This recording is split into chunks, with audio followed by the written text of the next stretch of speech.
Assalamualaikum warahmatullahi wabarakatuh. Kembali lagi dengan saya Leni Agustin. Nah, di video kali ini aku akan sharing lagi tentang UMPTKIN, yaitu apa aja sih syaratnya supaya kita bisa mendaftar UMPTKIN. Karena tidak semua orang bisa mendaftar UMPTKIN-nya, harus ada syarat-syarat yang harus mereka penuhi.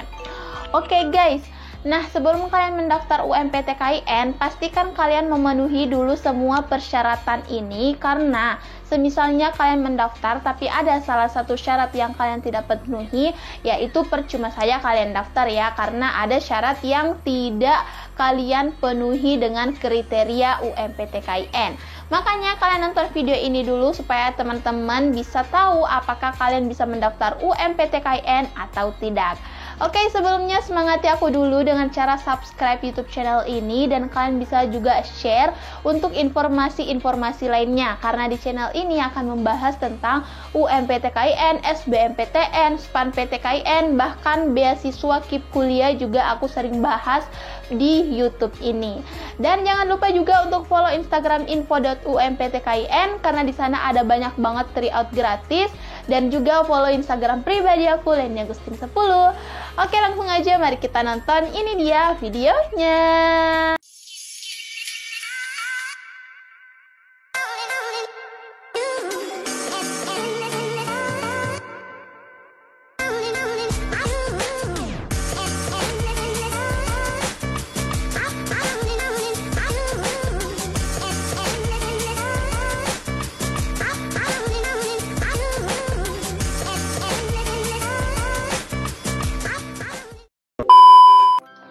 Langsung aja ya ke syarat yang pertama adalah lulus dari satuan pendidikan MA atau MAK atau SMA atau SMK atau pesantren mu'adalah, atau yang setara tahun 2020, 2021, dan 2022.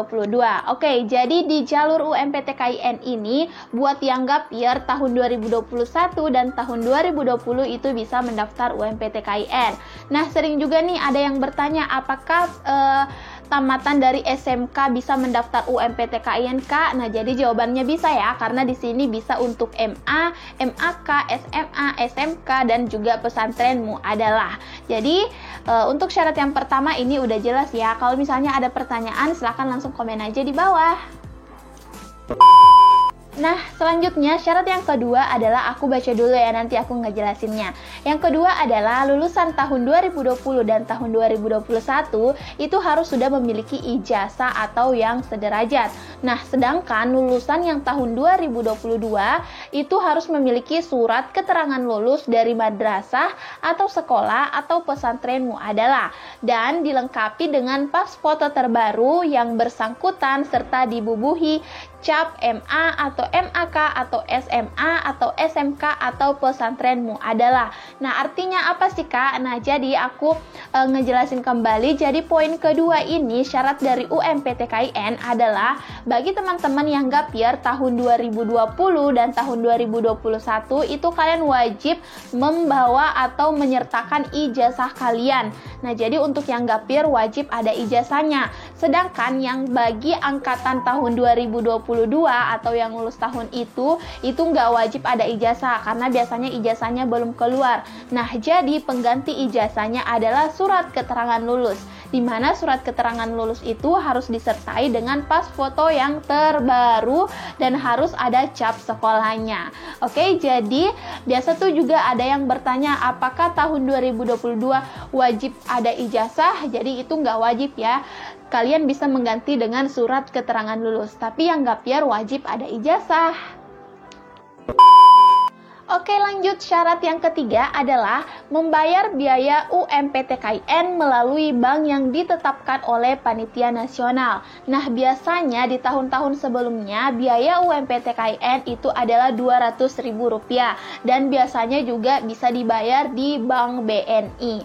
Oke, jadi yang bertanya berapa sih biaya UMPTKIN? Jawabannya adalah Rp200.000.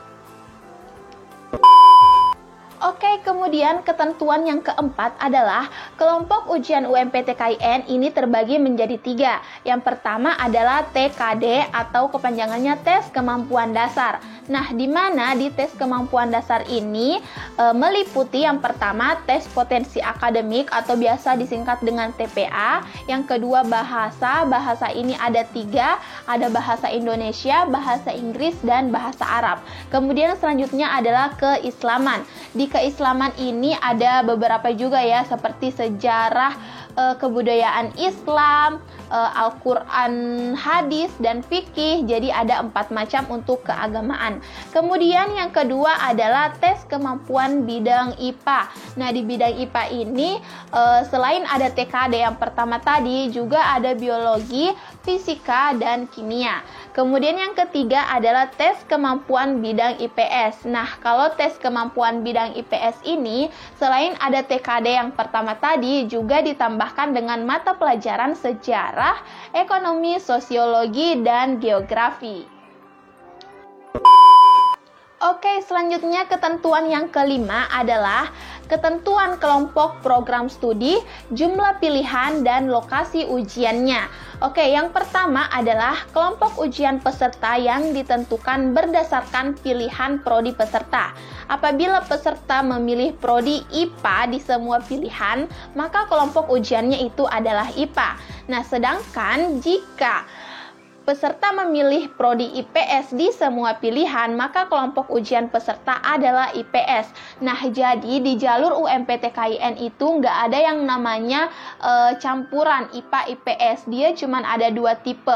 Kalau bukan IPA ya berarti IPS. Jadi di pilihan kalian itu harus semisalnya kalian memilih jurusan yang tipe IPA. Jadi semua pilihan itu harus IPA. Sedangkan ketika teman-teman memilih jurusan yang IPS, semua jurusan itu harus bertipe IPS, karena di UMPTKIN tahun 2022 ini nggak bisa digabung. Beda dengan angkatan aku yang tahun 2019 itu ada namanya tipe campuran, bisa pilih IPA dan bisa pilih IPS. Tapi di tahun 2022 ini nggak bisa ya guys. Kalau kalian pilih IPA berarti semua jurusannya IPA. Kalau kalian pilih IPS berarti semua jurusannya IPS. Nah, ketentuan selanjutnya adalah semua kelompok ujian IPA atau IPS dapat memilih minimal 1 prodi dan maksimal 3 prodi. Nah, artinya kalian bisa memilih 1 program studi atau 1 jurusan minimal, paling sedikit 1 ya, dan paling maksimal atau paling banyak 3 jurusan. Oke, jadi kalian bisa memilih 3 jurusan. Kemudian selanjutnya adalah urutan dalam pemilihan program studi menyatakan prioritas pilihan. Artinya ketika teman-teman memilih suatu jurusan atau suatu prodi di nomor 1, berarti itu adalah jurusan prioritas kalian. Jadi buat teman-teman yang mau pilih jurusan nanti, utamakan pilihan yang paling kalian minati itu di nomor 1. Artinya kalian memprioritaskan jurusan tersebut. Selanjutnya adalah setiap peserta bebas memilih lokasi ujian di salah satu PTKIN seluruh Indonesia. Nah, jadi artinya kalian sebagai peserta jalur UMPTKIN itu kalian berhak memilih lokasi ujian di salah satu kampus di Indonesia. Jadi kalian bebas nih mau pilih ujian UMPTKIN di mana kalau semisalnya offline. Tapi kalau semisalnya online berarti di rumah kalian masing-masing. Oke, syarat ketentuan selanjutnya adalah ujian hanya terdiri dari 1 tipe ujian, yaitu sistem seleksi elektronik atau biasa disingkat sebagai SSE.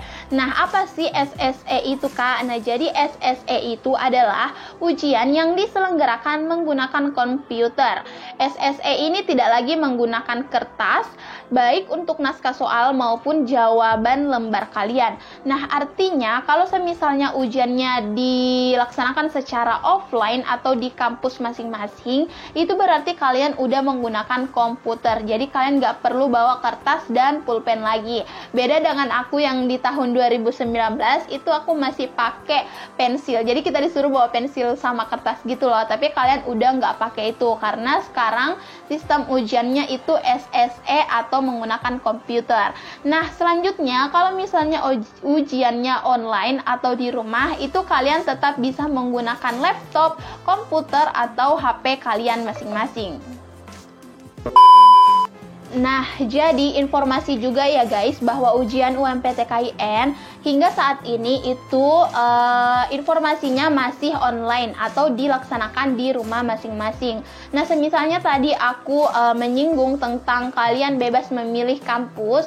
Nah, itu peraturannya ketika sistemnya offline atau berada di kampus masing-masing. Tapi hingga saat ini itu informasinya masih online. Jadi kalian ujian UMPTKIN di rumah kalian masing-masing menggunakan alat kalian masing-masing, yaitu kalian bisa menggunakan laptop, komputer, ataupun HP.